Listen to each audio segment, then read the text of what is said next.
They say cracking your knuckles causes arthritis. But is that actually true? A lot of people believe the cracking sound comes from bones grinding together. Sounds painful, right? But in reality, it's just gas bubbles popping in the joint fluid.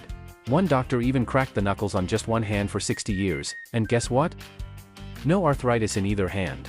Studies show there's no proven link between knuckle cracking and joint damage. So no, cracking your knuckles won't ruin your joints, but it might annoy the people around you. Follow for more medical myths, busted.